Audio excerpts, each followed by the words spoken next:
Thank you very much. When I was here at New Plymouth District Council in the city before that, my title was Public Health Engineer, and that title has unfortunately lapsed from current usage. But it says everything there is to say about water supply. It really is all about the public health of the community. Having said that I'm going to talk about water, actually, I'm probably going to talk a wee bit about transport.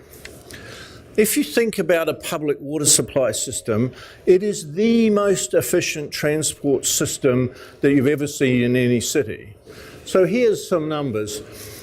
The water supply guys, we, as I've said up here, we will deliver a tonne of water anywhere in the city or any town, any time of the day or night to suit our customers, and we'll charge less than $1.50 to do that. There's not another transport operator in town who'll deliver you a tonne of goods for $1.50. In New Plymouth, it costs you $27.10 a month, including GST, for that water supply to your house. And if you compare that with what you're paying for your cell phone contract, you'll probably find it's a good deal. And if you had to do without one or the other, I know which one you'd actually pay for, although you'd probably have to think about it initially. And then having delivered this tonne for $1.50, we take 70% of it back again. And again, we'll take it at your customer's convenience. Actually, it's really inconvenient when you push that button if it doesn't go away, and a number of you will promptly get on the telephone and insist that your $43.50 that you spend for that service get fixed immediately as well. And I'm pleased to say that certainly the standards, and I see David's at the back, you're probably achieving something like 99% of your priority one, which would be on site within an hour and resolved within 3. So it is not an understatement to say that reticulated drinking water have been the greatest advance in public health that has ever occurred anyway. Even in the 19th century, they were saying that the two great advances in public health were the water supplies, by which they meant as much as anything the sanitation, and the iron bedstead. They were far more important than the doctor's bag, and my apologies to any doctors who may be in the audience. But actually, if you think about what most of the water that we use in our urban systems is for, it's actually a pollution transport system. 70% of the water that is used for pollution transport. And if you have a fire, and typically about 30% of the cost of building a network is providing it with a firefighting capability, that's heat pollution, and you're taking that away as well. So this is the most efficient transport system you will ever see. Public water supplies they've done some wonderful things. They've enabled the Industrial Revolution, because if you think, and they've enabled cities. If you think about it, you cannot live in a city unless you can get the food in and the water in and the waste out.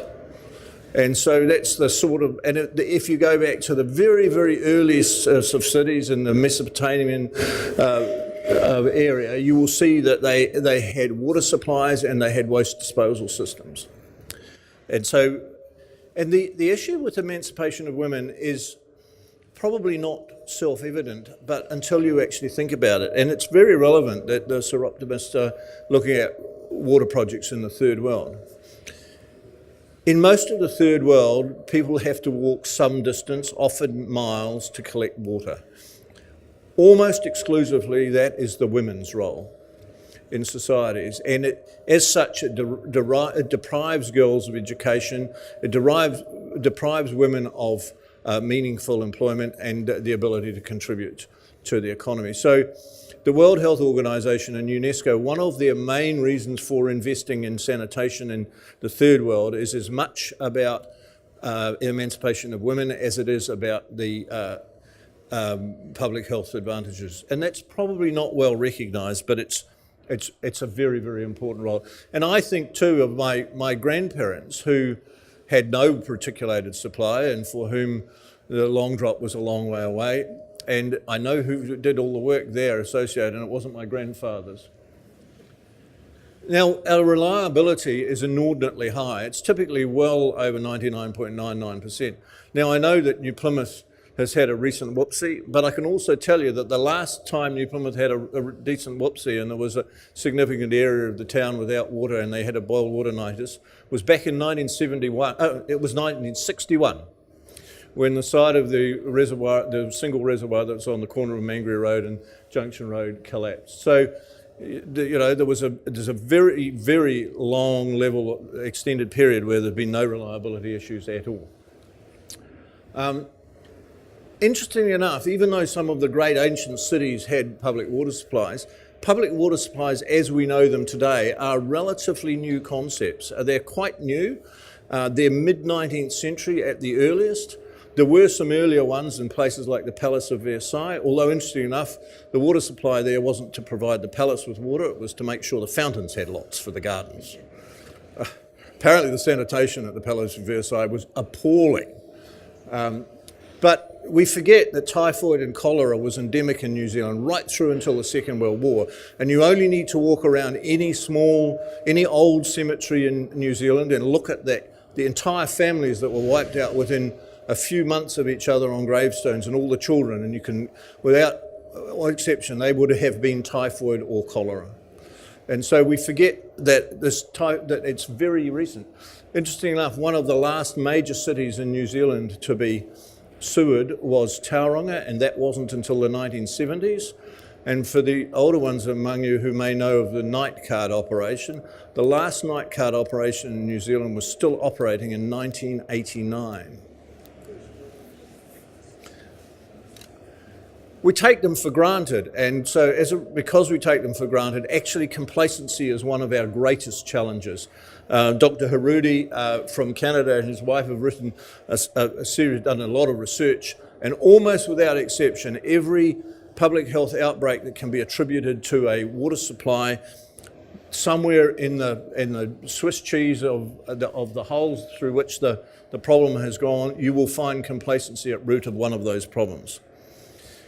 One of the reasons that we have these issues is that typically we take water from the source, treat it, store it, and deliver it to our customers in less than 24 hours. Typically in New Plymouth here, it would probably be about 12. The problem, of course, with that is that sheer speed of delivery increases our vulnerability. And when something goes wrong, we have just invented the most efficient disease transmission system imaginable. We can get it to our customers, this disease that somehow has got into our water supply, we can get it to all of them really, really soon. And if you add to that the problem that most diseases have got an incubation period, it's some days before it shows up, by which time everyone's got it several times. And guess what happens when you get a case of the D's and V's? The usual advice is keep hydrated. So what do? You drink more of the stuff. So I did a wee bit of international research, and I wanted to see how efficient our disease delivery system could be. Now, these are all cases that have occurred in the developed world in the last few years. And, Scotland, Canada, the United States, Switzerland, Sweden, not places where we would think of waterborne outbreaks. Typically, at least 40% of your community will go down with will be sick if you get a waterborne disease. This is how efficient our disease delivery system can be. We were lucky in many ways that HAVELOCK North was towards the lower end of that scale.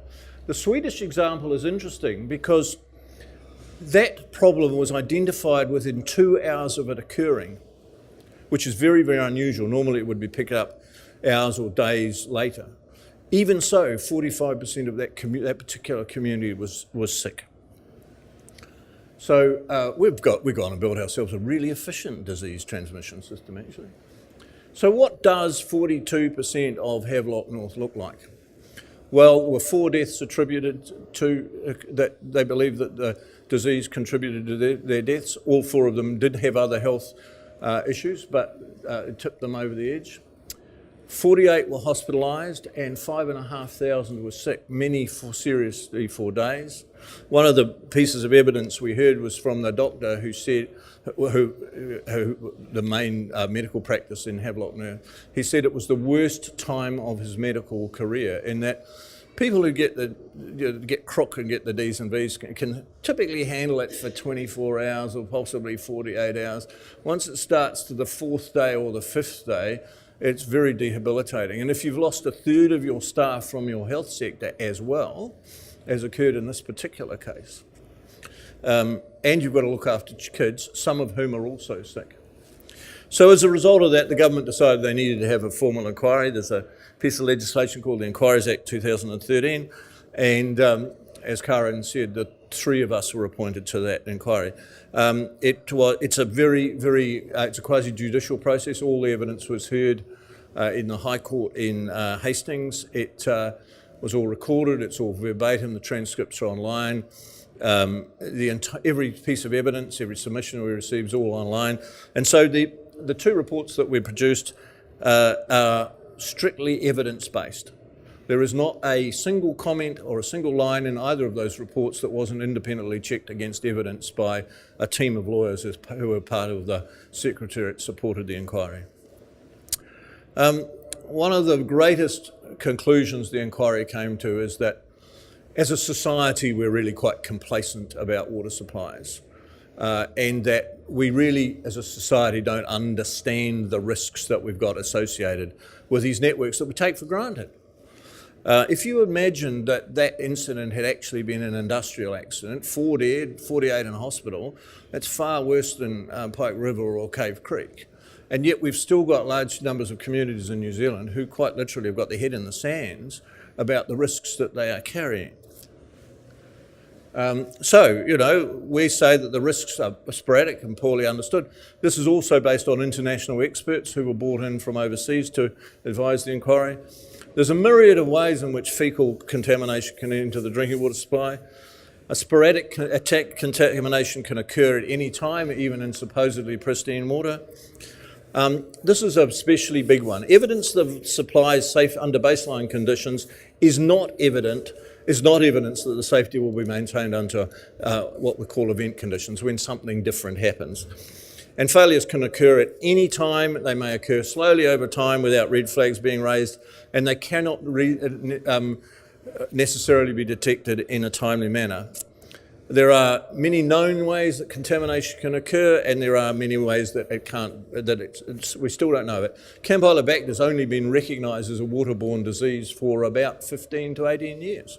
There's now a real concern in the United States. They think they may be suffering anything up to 20,000 deaths a year from waterborne Legionnaire's disease, which everyone has always thought is a disease associated with poor performing air conditioning systems and their capture by air. No, you might get it when you drink as well. And we say the risks are increasing. We've got climate change, we've got extreme weather events, we've got increased intensification of land use, earthquakes. As a result of the earthquake in Seddon, we got Kaikoura, we got substantial change in the performance of the Hutt Valley Aquifer, including contamination that's been seen in there for the first time ever. We don't know why, but we know it occurred. And then we've got population and urban growth and ageing infrastructure. So what actually happened in Havelock North? Well, they had a really adverse weather event. Snow came down, the power went out to the whole of the Hawke's Bay. There's only a single feed to the whole of the Hawke's Bay, and it comes down from the north, down through from Taupo. The aquifer, which was assumed to be secure, wasn't secure. There were sheep in an adjacent paddock. There was significant runoff. There was an impoundment in a nearby pond. There was a poorly constructed and poorly maintained wellhead. There were no treatment barriers at all, and probably most tragically, exactly the same thing happened in 1998, and it had gotten forgotten from the corporate memory of the organisation. It's subsequently been calculated that to make those 55,000 people sick, you need 1 egg cup of sheep faeces. That's all you need. So not only is it efficient in our delivery sense, it's cost efficient as well if you're delivering diseases. So here you are, here's the snow on the desert road that took the power out. There's the flooding. It's not the field involved, but you can see there was significant runoff. There's the nasty little pond that was taken some days afterwards, and here's the poorly constructed wellhead. This is not a particularly good view, but you can see, here's the well here. This is the normal groundwater level here. This is when the well pumps, it draws the groundwater down. Here's the water in the pond up here. And guess what? Water flows downhill. We've known that one for quite a long time as well. The other thing, though, is that everyone assumed that these gravels were impermeable. This is a hydraulic model which indicates the lines that water would flow from the Tuki River through to Brookvale 1, which was the particular bore. You'll see here this is 130 days. We subsequently proved that that was more likely something like 5. Where it had been assumed that water was moving through this aquifer a few millimetres a day, we found in fact that throughout the whole of the Hawke's Bay area, some of the waters are moving anything up to 200 metres a day. So this assumption that these things are secure is just, and these are ours in terms of getting through to that Brookvale. And this model was subsequently confirmed with physical dye testing as well. So they took rhodamine and dye in, we picked it up inside 24 hours in the well. So our stage 1 report findings said that everyone had failed. The Hawke's Bay Regional Council had failed to protect the aquifer. The District Council had failed to meet a necessary duty of care. The District Council's consultants had failed to adequately assess the risks, and the District Health Board took a hands-off approach to regulation. And we also found that the relationship between the organisations was poor. That's polite, it was dysfunctional. Halfway through the inquiry, one of them tried to sue the other. So that was rather quite, it stalled us for a while. So we divided the inquiry into 2 stages. The first was what was happened, and then the second was what are the lessons learned. And the terms of reference for the inquiry were very, very broad, and in particular they covered any legal or regulatory change that was necessary to prevent similar incidents, any changes that were required to operational practices, and any other matter. Well, people in an inquiry always love the any other matter in a terms of reference because it gives you great freedom to discuss it. And we got huge buy-in nationally and internationally. We got submissions locally and from overseas. We ended up discussing 188 very different issues into 24 different categories. So we issued an issues list and invited any party who wished to make a submission to comment on a particular issue. They could raise their own, but just in terms of managing the process, we set out 24 issues that we wished to examine, and there were 51 recommendations that were made to the Crown.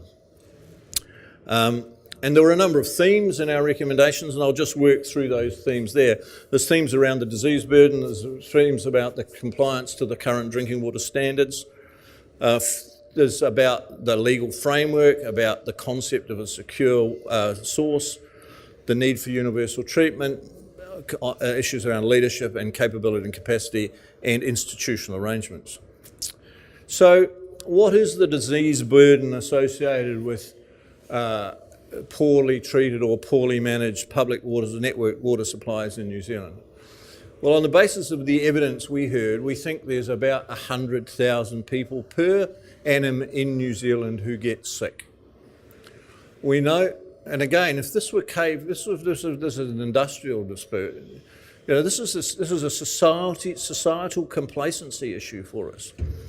And colleagues of mine who work for ESR have gone to groups in rural halls and communities around New Zealand, and the communities are going to have said to them, our water supply is fine, we never get crook. No, we're all fine. To which my colleagues say, how many, just put up your hands, would you, how many of you had a crook gut in the last week? And a couple of people over the back will put them up. How many have had it in the last month? A few more will put them up. In the last 3 months, a few more. In the last year, by then almost everyone in the room's got a hand up. So I'm not sure that, actually those people understand the risk that they're carrying as well. And it's all very well, we've all heard the story about, we all lived on Grandad's farm and there was always a dead possum in the tank and we got used to it. Well, that's fine, except you cannot develop immunity to protozoans because they never entered the bloodstream, and therefore you don't develop antibodies for them. And if you take the case of Puke Ariki, because we used it as as a cause célèbre in the inquiry. Puke Ariki has 260 residents. They were offered money by the government to upgrade. They were on a permanent boil water notice. They were offered by the government money to upgrade their water supply to meet the drinking water standards. And they said, we can't afford to maintain it. We're prepared to carry the risk. That's fine. But there's 500,000 tourists a year go through Puke Ariki. And even if you could develop immunity to the possum in the water tank, those 500,000 people haven't been exposed to the possum in the water tank. We documented 35 cases of waterborne disease in New Zealand in the last 45 years. We're getting one every 18 months. We're overdue for one now. The water industry somewhat unfairly talks about Dannevirke being the next one, not because we think Dannevirke's a particular issue, but we think it's likely to be in a town about that size somewhere in New Zealand. Probably more worryingly, we sat for 15 months, and during that period, we documented all the media reports about water quality problems in New Zealand. There were 51 documented reports, almost one a week. In fact, when we printed the report on the Monday, we presented to the ministers on the Thursday, and we had to say, ministers, we're sorry, it's out of date. There were 2 more this week. So there's a real issue out there. We do have a disease burden in New Zealand, and people are getting crook. Then we looked at what is the compliance with the drinking water standards. And the big guys are pretty good, although significantly large suppliers, we've still got something like 3 or 4% of the large suppliers, in other words, communities with over 10,000 people, who do not meet the drinking water standards. And they include towns like Richmond and Nelson. And then as you get smaller and smaller and smaller, for the communities of under 500 people, you're down at less than 30% compliance. Overall in New Zealand, it's 80% compliant. I take a wee bet that next year's report, the one for the year ending 31 June, well, it's actually this year's 30 June 18, will be worse than last year, because the drinking water assessors are marking the supplies more rigorously, because they've read our report, and it was, as you observed, reasonably critical of the Ministry of Health's hands-off attitude to compliance. But what does that mean? 20%, what's 20%? Well, it's 600,000 people a year who are drinking water that you cannot demonstrate is safe. And they include some large communities. Some of 300,000 people. One of the problems in this area is that we don't have a single piece of legislation that covers everything that's going on here. We've got the Resource Management Act, which covers water in the natural environment. We've got the Health Act, which covers water in the pipes. We have the Local Government Act, and most water supplies, but not all, are managed by local government. And we have the Building Act, and once it crosses the boundary into the building, it's covered by the Building Act. But the building includes large industrial complexes. So by way of example, every single pipe that's within Auckland International Airport is not covered by any of the other acts. It's covered by the Building Act, because it's all a site. And so you can imagine what an industrial park and some of the challenges associated with that. We recommended a standalone Drinking Water Act. We have an Electricity Act, we have a Gas Act, we have a Telecommunications Act. We think it's time we had a Water Services Act. That suggestion's been around for 20 odd years. We strongly recommend that the concept of a secure groundwater is fundamentally flawed. Aquifers, have been naturally laid down over eons. They've been laid down by meandering gravel rivers. They are not homogeneous. They cannot be homogeneous. They're highly heterogeneous. And in addition to that, you have numerous holes punched through them, and you have numerous sewers sitting over the top of them, many of which break. And as a result, we mandated drinking water supplies. Some international jurisdictions do recognise the possibility of secure groundwater sources, but they're in exceptional circumstances, and their approval is always done by independent technical qualifications, not by local body politicians. And we also recommended a mandatory residual disinfection. I'll talk about that in a minute. Just by way of an example, this is a picture of what the aquifer underneath Brookvale 1 looks like. You know, those are lenses of variable permeability. The vertical lines are all different wells. We found 12 abandoned wells, uncapped, within 200 metres of Brookvale 1. You could see one from where you were standing on Brookvale 1, and it was down by the river, and the top had been ripped off it by a tractor that had hit it. So you're never going to convince me that was ever going to be a secure supply. So as I say, only in exceptional circumstances do you think that you consider a groundwater source without treatment. But I've got to tell you that the safe supply at source into the network is only half of the problem. Over 50% of all of the outbreaks that are occurring in the developed world occur after the water's left the treatment plant. They occur in the network. And the US EPA conservatively estimate that they have 100,000 backflow incidents in the United States per day. We have no idea what is in New Zealand. And we recommended, as I say, universal treatment with a residual disinfectant. And the most common and the most effective and the cheapest residual disinfectant is chlorine, which of course has raised a political debate around a whole series of places in New Zealand. There were observed failures in leadership at all levels across the delivery chain, from the government right down to the people in the trench. There's no single government overview of water supply in New Zealand. Interestingly enough, we had 6 different ministers who appointed us for the inquiry. We reported to 6 different ministers because they've all got their fingers in this proverbial pie. Actually, the truth of the matter is very few of them have got anything in the pie at all. They're all trying to stay out of it as best as they can. But we've got the Ministry of Health, we've got the district health boards, we've got water suppliers, we've got service providers. We found that there's capability problems throughout the sector. There's poor training, the training's almost entirely been derived and delivered internally from the industry itself. Believe it or not, you have to have a registered plumber to work on the plumbing in your house. You don't have to have any qualifications at all to work on the pipe that's out in the street, except the ones that David might impose on his contractors. But legally, there are none at all. We have 67 council supplies.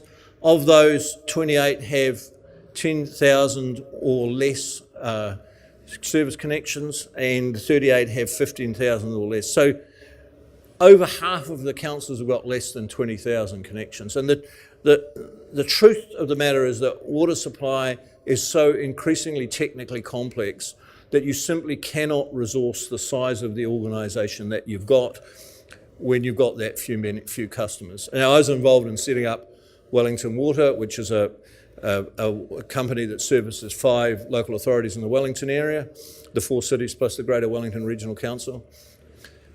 When there was a predecessor of it, a thing called Capacity, that serviced the 2 councils, Hutt City and Wellington City, they had 75 staff, and they were not big enough to satisfy us that they were technically competent. Wellington Water has 175 staff, and it is only just big enough to be able to satisfy the technical needs of that community, and they are no different from any other community in New Zealand. So there is a very strong recommendation in the report about aggregated water supplies, and the government is looking quite hard at that.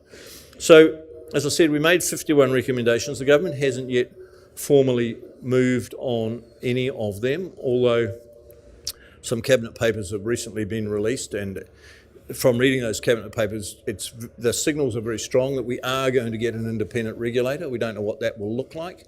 It may be something like civil aviation with its own board. It might be hung on the side of another regulator, or it may be an officer of parliament like the Ombudsman or the Parliamentary Commissioner for the Environment. We don't know. We understand that that's going to be announced in October. And the Minister of Local Government is on record as saying that she is persuaded by the argument in favour of aggregated water supplies. And at a recent summit in Wellington, she put 2 maps up on the wall. One had 12 for the country, and one had 5. So it will be interesting to see where that goes. And I suspect there's an awful lot of proverbial water to go under the proverbial bridge before we get there. Just a last issue, we actually have 800 public water suppliers in New Zealand, of whom only 67 district councils. There's an awful lot of the other ones out there, and things like rural schools and defence camps and facilities that are not near a connected supply. And there's Christian camps, and DOC's got several hundred public network suppliers, and that doesn't even count the maraes around the place as well. And this, as I said, there's 7 ministries involved in this area. It's no wonder we have problems for only 4.5 million people. Interesting enough, Scotland has 6 million people and it has one water supplier, and it's got a very innovative name. It's called Scottish Water. So there is a Three Waters review, and I've more or less talked about that, and happy to answer any questions. The question is, what might an aggregated water supplier look like? Is that probably the question? So there's 2 models out there that are worth looking about. One is Watercare in Auckland. Now Watercare was established when the Auckland Council was created. Watercare is an independent company. It's 100% owned by the Auckland Council. It's got its own board. All of the assets have been put into Watercare, and all of the debt associated with Watercare is in the Watercare. They bill their customers directly for both water and wastewater, and they have a very large operation. In fact, Watercare is New Zealand's 2nd largest company. It's the only one bigger is Fonterra, and they send out 20,000 invoices a day.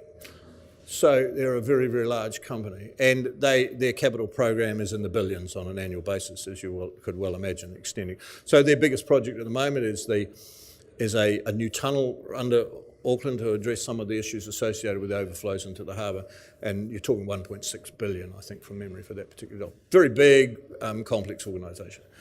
The other model is the one I alluded to before, which is Wellington Water in Wellington, servicing Wellington, Hutt, Upper Hutt, Porirua and Greater Wellington Regional Council. Greater Wellington Regional Council in Wellington, for historic reasons, owns and used to operate the bulk network. Now, in that particular case, that company is owned by the 5 local authorities. The council still own their own assets, and they've still got the debt associated with their assets sitting on their balance sheet. And in theory, they still make the investment decisions associated with where you're going to invest money. But although Wellington Water's only existed since 2013, it's already very clear that actually the investment decisions have got to be made coherently between all of them. It's a single integrated network pipe-wise. And so you will see that morphing in one form or another into another thing. It's interesting, when one of the predecessors, setting up these special purpose entities is not necessarily a bad thing for local government. When one of the predecessors of Watercare was established, a company called Manukau Water, which was in the old Manukau City, Manukau Water was established, and Manukau City gave Manukau Water every single cent of debt that Manukau City had. And they left, and so that decision is still influencing the pricing for Watercare on their wastewater and the whole of that network. So, but special purpose entities and aggregated entities aren't actually unknown to New Zealand. So the Christchurch Drainage Board, for instance, existed for 148 years prior to the 1989 reforms, and we also had specialist drainage boards in Hutt Valley, Dunedin, and in the Auckland area. So they're nothing new, but you could. And they don't necessarily need to be a continuously integrated network. So Watercare, for instance, operates networks in Puke that are not connected in any way to the other networks, and in Helensville and those sorts of places. So that's what they might look like. Okay, so the question is who owns the network and who owns the water, I think was the question you asked, and who makes the decisions about selling them off. Well, the first thing is, there's complete difference between the water and the pipes. So no local authority or no water supplier in New Zealand charges you for water. What they charge you for is delivering it. So it's a transport charge. So that's why I say you're in the transport business. Under New Zealand law, the Crown owns all the water. And as soon as you unpick any change to that particular construct, you open up questions around the Treaty of Waitangi. So no one's going to go near there easily, and certainly it's not going to be part of this current reform. So the ownership of the water is not going to change. Who owns the networks? In most cases, they're owned by the local authorities or the organisation that owns them, whether they be the Ministry of Defence for Wairau or whether they be the Department of Conservation. The decision as to who would make a decision about there lies at two levels. One is it could be made by the individuals, as it happened, for instance, in the 5 councils in Wellington could agree to transfer the assets into Wellington Water. They could put their pipe work into Wellington Water, as Manukau and as Auckland, the old Auckland City Council did. They put them into a thing called Metro Water. There's been a debate in Hamilton about that very issue, and it went on for about 6 years, and there were 3 councils who were talking about it: Hamilton, Waikato and Waipa. And it failed the political hurdle. In the end, they couldn't make a decision, so it hasn't changed. So at one level, it's the owners who can make the decision. At another level, it's Parliament, because local authorities are creatures of statute, and Parliament can make those decisions. Now, the Minister is on record as saying that any reform will not change the whole question of public ownership. So whatever happens under this government, and I don't think there would be any government in New Zealand who would ever advocate non-public ownership. Interesting enough, non-public ownership of water supplies is very, very unusual internationally. The only really substantial exception is England and Wales, but not Scotland or Ireland, interestingly enough. Both Northern Ireland and Ireland, it's still in public ownership, albeit 2 different constructions. Scotland, as I said, is Scottish Water, 100% owned by the government, although all the pipes used to be owned by the local authorities. So ironically, you had the Conservative government under Margaret Thatcher. They actually privatised the English and Welsh waters, and they nationalised the Scottish ones. So you can't figure that one out.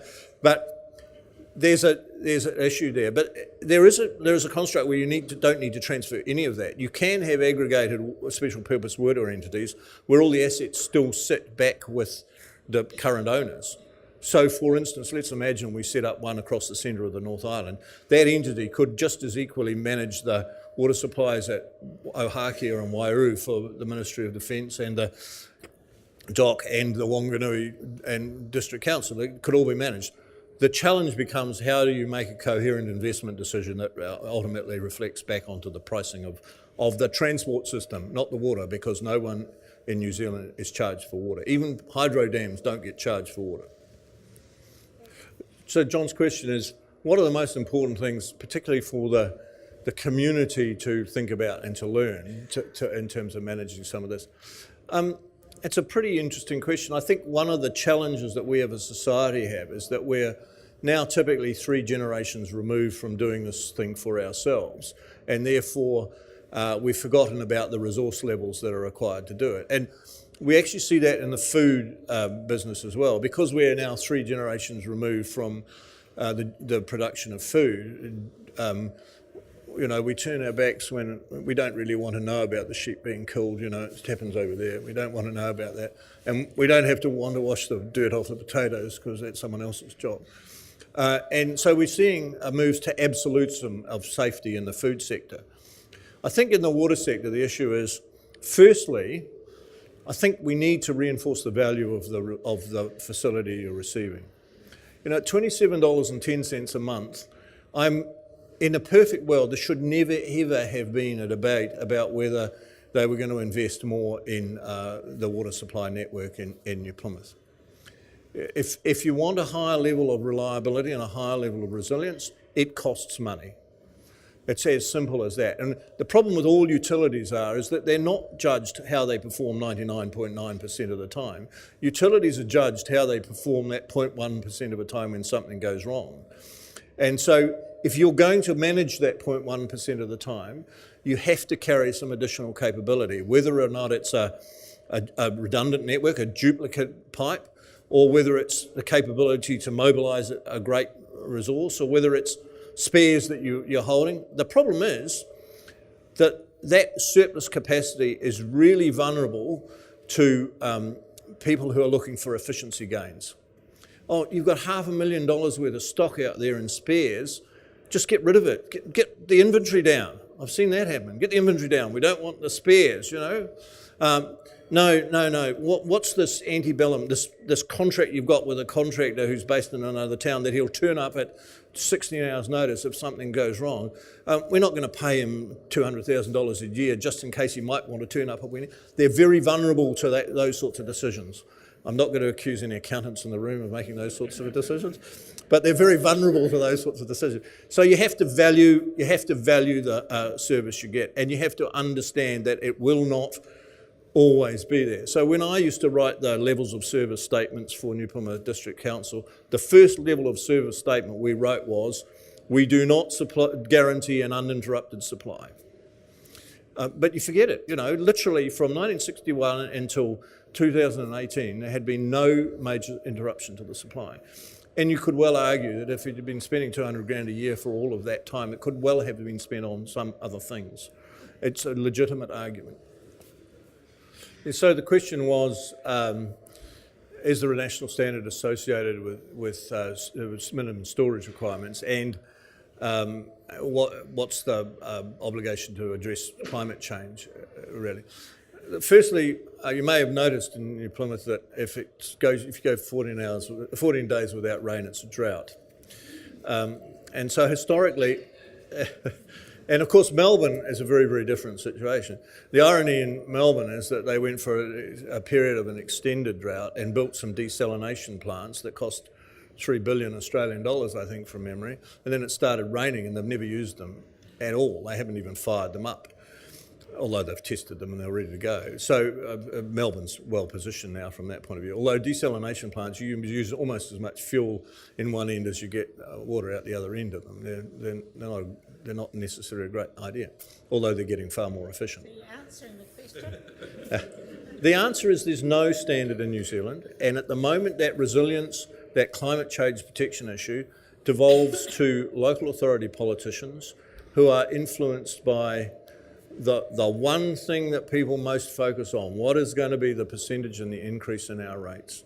And they are very vulnerable to making short-term decisions out of political expediency. It's the construct under which we work.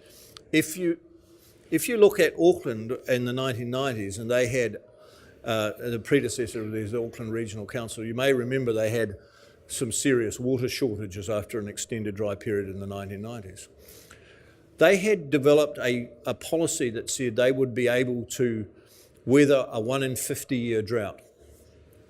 And they could. The problem is they got a 1 in 100 year drought.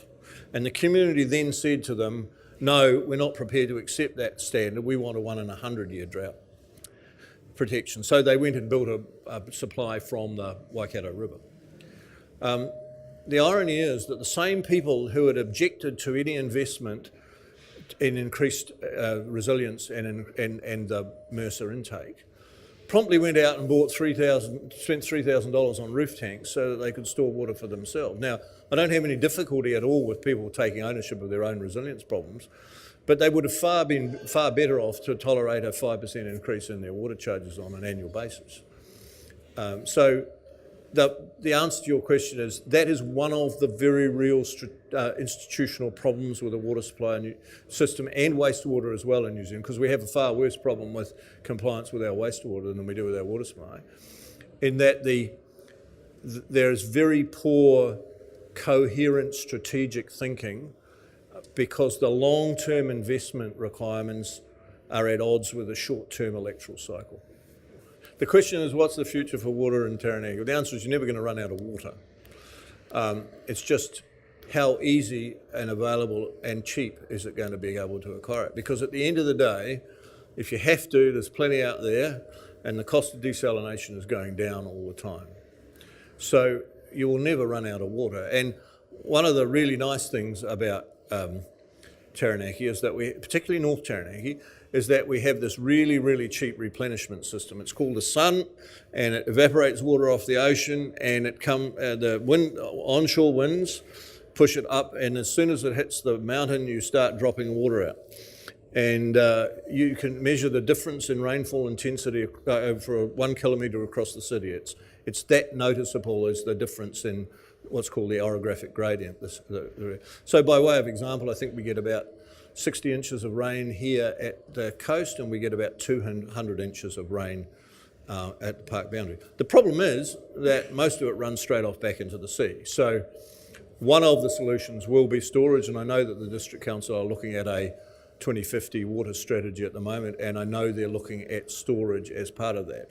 Lake Mangamahoe has, to all intents and purposes, almost no useful storage in it. It was built as a hydroelectric station anyway, originally.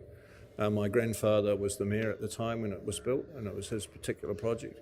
And it's largely silted up in the top area of it, so there's limited storage in it anyway. And there's some particular water quality problems with drawing water out of the lake that you'd prefer to draw it directly out of the rivers if you could. So the answer is there's never going to be a shortage, but how much you store will be a debate moving forward. The question is, can we talk about nitrate pollution? It's not my area of expertise. It wasn't considered at great length in the inquiry because it wasn't a particular issue in Havelock North, because much of that particular aquifer it's intensively used, but a lot of it's horticulture rather than agriculture. It is a growing problem in New Zealand, particularly in Canterbury. There are concerns in some areas of Christchurch and Canterbury with high levels of nitrate can produce a thing called blue baby syndrome. I know that's an issue that's exercised the governments of both the left and the right for an extended period.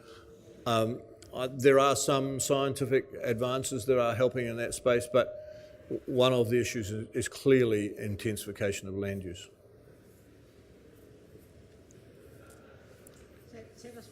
Oh, the other thing I would say is there is some strong evidence that some of the nitrogen cap and trade systems have got quite a lot of promise. So whereby there's a recognised maximum limit of nitrate that can be put on the land and that can be assimilated by the soils, and that you can trade it among the discharges. So I read a paper, I can't remember where it was in New Zealand recently, where nitrate cap and trade is showing promise. Thank you. It's my pleasure to thank Anthony on behalf of Sir Optimist International New Plymouth and all those people here tonight who have been fascinated, I'm sure, as I have been at this presentation. Also, I have to say I'm a little bit scared. I love water. Should I keep drinking it? Now, it's been very enlightening to hear about the water system in Havelock North particularly, and to see those diagrams of all those pipes and things. I don't think there'd been one in a million who would realise just what sort of engineering goes on to get the water to where it flows through our taps at the turn of a wrist. Right. Anthony's insight into the Havelock North situation was food for thought for all of us. Our own mini disaster, which was resolved relatively quickly and, as far as I'm aware, efficiently, was a wake-up call for us all. I think the continuous supply of safe drinking water by an alert council is a huge factor in making our city a desirable place to live. Again, thank you, Anthony. I'm sure we could do another hour or two of this because it's such an important issue for us. But thank you for your time, for your presentation, and please accept this small token of our esteem. Thank you very much. Thank you very much indeed.